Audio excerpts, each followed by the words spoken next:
বাংলাদেশে এতদিন বিভিন্ন ঘটনার নেপথ্যে বিএনপি ছিল, এটা এখন ফাঁস হয়ে গিয়েছে, প্রমাণিত হয়ে গিয়েছে। বিএনপি পিছু হটেছে, সমস্যার সমাধান হয়ে গিয়েছে। এর মানে বিএনপি সমস্যা জিয়ে রেখেছিল, এটা প্রমাণিত হয়ে গিয়েছে। যেমন এই যে নগর ভবন, বিএনপির কথায় ইশরাক সন্ত্রাসীদেরকে টোকাইদের নিয়ে তালা টালা কিনে আটকে রেখেছিল। নগর ভবন অঞ্চল, ঢাকা দক্ষিণ অঞ্চল, মানুষ সেবা বঞ্চিত। বিএনপি ইশরাকের উপর থেকে সমর্থন সরিয়ে নিয়েছে, ইশরাককে বলে দিয়েছে, ইশরাক তালা খুলে বাড়ি চলে গেছে। এর মানে বিএনপি সব অঘটনের মূল, সব অপকর্মের মূল, বিশৃঙ্খলার মূল। এরপরে দেখেন মজার ঘটনা, এনবিআর যে আন্দোলন, এনবিআর অচল অবস্থা, বিএনপি বলেছে আন্দোলনে বিএনপি নাই। বিএনপি বলছে যে বিএনপির নাম ভাঙিয়ে কেউ কেউ আন্দোলন করার চেষ্টা করছে, মানে সরকারের সাথে বিএনপি একটা সমঝোতা করেছে। তো এনবিআর আন্দোলন থেকে বিএনপি সমর্থন সরিয়ে নিয়েছে, এখন অচল অবস্থা কেটে গেছে, এখন আন্দোলন আর নাই, এখন সমস্যার সমাধান। এর মানে বিএনপি সমর্থন সরিয়ে নেয়, বিএনপি প্রকাশ্যে বলেছে আমরা এর সাথে নাই, আমাদের নাম ভাঙিয়ে খাওয়ার চেষ্টা করছে, সাথে সাথে সমস্যার সমাধান। নগর ভবনে, এনবিআরে, সচিবালয়, বিএনপি নাই মানে সব সমস্যার সমাধান, বিএনপি আছে মানে সমস্যা। তাহলে কি বোঝা গেল? চট্টগ্রাম পোর্ট কেন্দ্রিক কথা দেখেন, এখন লন্ডন বৈঠকের পর মানবিক করিডোর নিয়ে কোনো আলোচনা আছে, অথচ খলিলুর রহমান মানবিক করিডোর দিয়ে একদম দেশ ধ্বংস করে দিচ্ছে। কথায় সব পত্রিকায় মানবিক করিডোর, মানবিক করিডোর, দেশ বিক্রি। বিএনপি বলতো, আওয়ামী লীগ বলতো, এই জিয়া বটফোর্সের লোকজন সবাই বলতো। লন্ডন বৈঠক হয়েছে, বিএনপির সাথে সমঝোতা হয়েছে, এখন আর মানবিক করিডোর নাই। ঘটনা বুঝতে পারছেন যে সব অপকর্ম, প্রপাগান্ডা, মিথ্যাচারের নেপথ্যে বিএনপি। তারা চুপ হয়ে গিয়েছে, সমস্যার সমাধান হয়ে গেছে।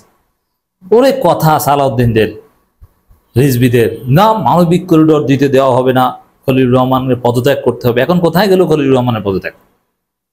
এখন খলিলুর রহমান আব্বা, এখন আর পদত্যাগ চাই না। আসিফের পদত্যাগ করতে হবে, এখন কি আসিফও আব্বা? এখন আর পদত্যাগ চাই না।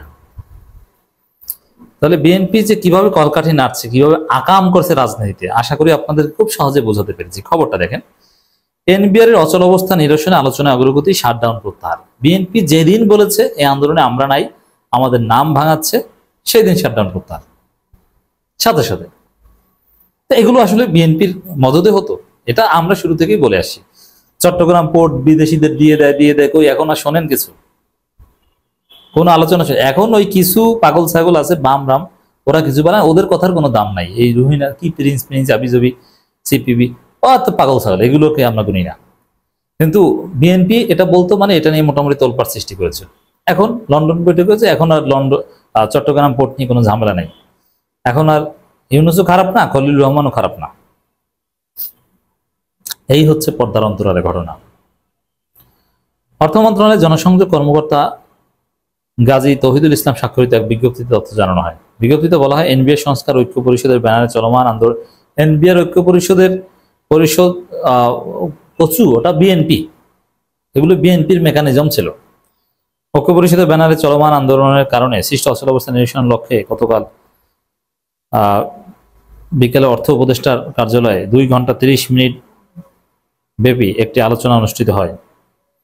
অর্থ উপদেষ্টা ডক্টর সালেউদ্দিনের সভাপতিত্বে, অর্থ উপদেষ্টাই তো বিএনপির লোক, অনুষ্ঠিত সভায় অর্থ সচিব, আর্থিক প্রতিষ্ঠান বিভাগের সচিব, জাতীয় রাজস্ব বোর্ডের চেয়ারম্যান এবং জাতীয় রাজস্ব বোর্ডের 16 সদস্য অংশ নেন।